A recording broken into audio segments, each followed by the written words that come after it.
Terreur nocturne, épisode 2, le boucher de Plainfield. Cette histoire se déroule aux États-Unis et s'étend sur plusieurs années. Un jour de novembre 1957, la police du petit village de Plainfield, dans le Wisconsin, fit une découverte. Une découverte si abominable qu'elle allait inspirer des films d'horreur pendant des générations. Voici la véritable histoire d'Ed Gein. Edward Theodore Gein est né le 27 août 1906. Deuxième fils de George et Augusta Gein, il grandit dans une famille déjà brisée. Vers 1914, quand Ed a environ 8 ans, la famille quitte la ville pour s'installer dans une ferme isolée au milieu de 60 hectares de terre dans une région reculée du Wisconsin. Le père, George, est un alcoolique colérique, incapable de garder un emploi. Souvent, il laissait la charge des enfants à son épouse, Augusta, une femme dure, très autoritaire et profondément religieuse.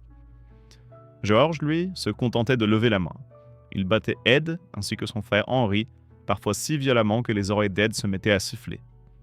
Mais c'est Augusta, sa mère, qui dominait tout. Fanatiquement pieuse, elle répétait à ses fils que le monde était plein de péchés et de corruption. Dans son esprit, toutes les femmes étaient impures, frivoles et des instruments du diable. Elle leur interdisait d'avoir des amies filles et même d'avoir des amis tout court. Augusta prophétisait aussi la colère de Dieu. Selon elle, les jupes courtes et le maquillage annonçaient la fin du monde. Et malgré tout, Ed l'adorait. Il la vénérait autant qu'il la craignait. Dès l'enfance, il se montrait timide, étrange et complètement dévoué à sa mère. À l'école, ses camarades se souvenaient d'un garçon solitaire qui parfois se mettait à rire tout seul, comme s'il entendait des voix. Chez lui, Augusta contrôlait tout. Elle remplissait les journées du petit Ed et de son frère Henry de corvées, de prières et d'interdictions. Quand Ed essayait de se faire des amis, elle le punissait. Pas avec ses poings, mais avec des cris. Elle lui hurlait qu'il irait en enfer. Alors, petit à petit, Ed se replia sur lui-même. Il n'a jamais eu d'amis et sa mère deviendra le centre absolu de son monde. Des psychologues diront plus tard que cette éducation qui mêlait peur, isolement et fanatisme allait nourrir chez Ed une obsession maladive pour sa mère. On raconte même qu'un jour, encore enfant, Ed aurait espionné sa mère dans la grange alors qu'elle abattait un cochon. En voyant le sang de l'animal couler, il aurait ressenti un plaisir qu'il ne comprenait pas encore. Dans les années 1930, le petit Ed Gein est devenu un adulte. Il travaille comme ouvrier agricole, bricoleur et assez habile de ses mains. Lui et son frère Henry acceptent les petits boulots du coin pour survivre, pendant que leur père s'enfonce petit à petit dans l'alcool. En avril 1940, le père George meurt d'une crise cardiaque à 66 ans. Ed a alors 34 ans. Après la disparition du père, la mère Augusta resserre encore son emprise sur ses fils. Mais Henry, l'aîné, commence à se rebeller. Il trouve malsain l'amour que son petit frère Ed porte à leur mère. Il s'inquiète de cette dévotion aveugle, de cette soumission totale. Pour Henry, Augusta n'est pas une sainte. C'est une femme cruelle qui a brisé leur vie. Le 16 mai 1944, les deux frères brûlent des broussailles dans leur champ lorsque le vent tourne et le feu s'emballe. La fumée est si épaisse qu'ils se perdent de vue. Quand la nuit tombe, Henry n'est toujours pas revenu. Ed, très inquiet, va prévenir les autorités. Et étrangement, lorsqu'ils arrivent sur place, il conduit les secours directement vers le corps de son frère. Henry est couché, face contre terre, sur une parcelle détruite. L'autopsie révélera quelques brûlures, mais rien qui ne pourrait conduire à sa mort. Le médecin légiste conclut à une asphyxie due à la fumée. L'affaire est classée. Pour les médecins, c'est un accident. Cependant, certains témoins racontent avoir vu des marques étranges sur la tête du défunt. Des marques qu'on n'explique pas. Et pour beaucoup, un doute s'installe. Ed Gein a-t-il tué son frère ? Cette mort mystérieuse va bouleverser leur mère Augusta. Peu après, elle sera victime d'un AVC, son corps se paralyse partiellement et elle deviendra complètement dépendante de son fils Ed. Pendant 1 an, il s'occupera d'elle de façon docile, entièrement dévouée comme il l'a toujours été. Un jour, elle semble aller un peu mieux. Ed l'emmène chez un voisin pour aller acheter du foin, mais sur place, la scène tourne au cauchemar. Le voisin frappe son chien à mort, tandis qu'une femme crie pour qu'il arrête. Augusta est horrifiée, non pas par la cruauté envers le pauvre animal, mais par la femme. Une femme vivant avec un homme sans être mariée? Pour Augusta, c'est une pécheresse. Peu après, elle fera un second AVC et son état s'aggravera rapidement. Le 29 décembre 1945, Augusta Gain meurt à l'âge de 67 ans. Ed est anéanti. Il vient de perdre sa mère, son seul repère et sa raison de vivre. Il a 39 ans et pour la première fois, il est seul. Vraiment seul. Dans la grande maison familiale, Ed s'enferme. Il condamne la chambre de sa mère, la salle qu'elle utilisait, et emménage dans une petite pièce près de la cuisine. Toutes les autres pièces de la maison se couvrent de poussière, de toiles d'araignée, mais la chambre d'Augusta reste intacte, comme un sanctuaire. C'est à partir de là, disent certains, que tout a basculé. Après la mort de sa mère Augusta, le silence s'installe dans la vieille maison. Ed Gein n'est plus qu'une ombre. Il continue à travailler, ici et là, réparant des moteurs et en rendant de petits services aux habitants des villages voisins.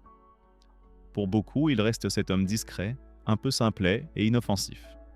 Mais derrière les murs, dans la solitude, quelque chose en lui se fissure. Ed passe ses soirées à lire. Pas des romans, mais des magazines sur les crimes nazis, les expériences médicales, les autopsies. Il dévore aussi les articles sur l'anatomie féminine, les rituels occultes et les histoires de chasse aux sorcières. Peu à peu, la frontière entre la vie et la mort s'efface dans son esprit. Il parle régulièrement à sa mère décédée, il lui demande conseil comme si elle était toujours là et assise à côté de lui ou dans la pièce d'à côté. Parfois, il croit même entendre sa voix lui répondre. Une nuit, Ed prend sa lampe torche et part seul dans le cimetière de Plainfield. Sous la lune, il creuse lentement. Il ouvre un cercueil, le corps est encore frais, il en emporte des morceaux, de la peau, des os et des visages. Pendant quelques années, il répétera ce rituel morbide. Il entre dans les tombes, découpe les cadavres et ramène chez lui ce qu'il appelle ses souvenirs. Il tanne la peau, la coud et la façonne. Il fabrique des gants, des masques, des abat-jours, des chaises. Toute une maison faite de chair humaine. Dans sa folie, il croit pouvoir ramener à la vie sa mère Augusta. En revêtant la peau d'une femme, il se sent plus proche d'elle. Il veut devenir sa mère, la remplacer, la ressusciter. Pendant ce temps, les disparitions se multiplient dans le comté. Des femmes d'âge moyen, seules, sans histoire. Les habitants parlent d'un fantôme, d'un tueur qui rôde dans les bois. Personne ne soupçonnera Ed Gein. À ce stade, les autorités n'ont aucune piste concernant ces disparitions. Jusqu'à une nuit glaciale de novembre 1957, où une femme du village, Bernice Warden, disparaît. Sa boutique est vide, le comptoir est maculé de sang, et le dernier ticket retrouvé dans sa caisse porte un nom, Ed Gein. Les policiers se rendent chez Ed Gein, un petit homme discret que tout le monde connaît. Sa maison, à la lisière de la forêt, semble abandonnée depuis des années. Les vitres sont noires de poussière et une odeur lourde flotte dans l'air. Ils frappent à la porte, personne ne répond, alors ils entrent. À la lueur de leurs lampes, les agents avancent dans le silence et ce qu'ils découvrent dépasse l'imagination. Des têtes humaines suspendues comme des trophées, des masques faits de peau, des bols taillés dans des crânes, un fauteuil recouvert d'épiderme, et dans la cuisine, le corps mutilé de Bernice Warden, suspendu par les pieds, vidé et viscéré. L'un des policiers dira plus tard « Rien de ce que je n'ai vu à la guerre ne m'avait préparé à ça ». Ed Gein est arrêté peu après dans un café du coin. Il ne résiste pas, il sourit.